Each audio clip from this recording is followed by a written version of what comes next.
kung bakit kailangan pa natin tumigil dito sa lugar na to eh. Bakit hindi na lang tayo dumiretso sa mga pulis? Tapos, humingi tayo ng tulong, sumbong natin mga kalokohang ginawa ni Raymond, di ba?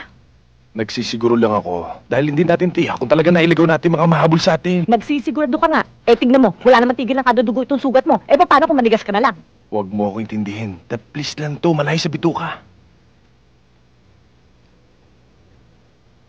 Teka nga muna sandali lang. Bakit ba kita nakausap? Iniintindi pa kita? At nagmamalasakit ako sa'yo! Okay na nga yung kanyo ko! Hoy! Makakala mo nakalimutan ko ng ginawa mo sa akin, ha? Niloko mo na ako! Pinagsamantalaan mo pa ako! Ano ba niloko? Ano ba nagsamantalan? Hindi kita niloko, ha? Sinungaling! Ikaw lang babaeng minahal ko! Minahal? Sinungaling ka talaga! Anong palagay mo sa akin? Bulag? Pipi? At bingi? Ha? Kitang-kita ko! Kitang-kita ng dalawang mata ko! Niyakap mo yung babaeng yun at... hinalikan mo pa! Nagpapalusot ka pa ngayon! Pwede ba? Bigyan mo naman ako pagkakataon magpaliwanag! Pa! Simula sa mga oras na to, maghihiwalay na tayo ng landa. Babalikan ko papa ko. Ikaw, balikan mo yung babae mo. Malinis ang konsensya ko, Christy. Hindi kita niloko. Alam ng Diyos yan.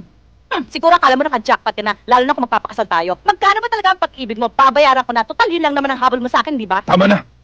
Sabihin mo na kung magkano dahil pareho lang naman kayo ni Raymond eh. Mukhang pera! Pwede ba tumigil ka na?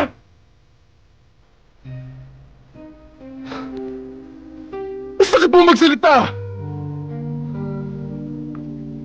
Hindi ko kailangan ng pera mo. Pag-ibig mo at puso mo ang kailangan ko!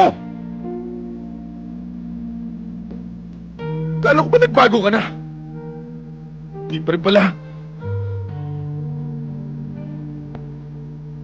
Para patunayan ko sa'yo na hindi ko kailangan ng kayamanan mo. Sakit man dito. Lalayo ako. Bukas na bukas.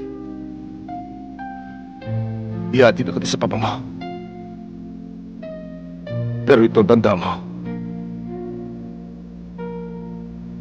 Ikaw ang minahal ko. Hindi pera mo.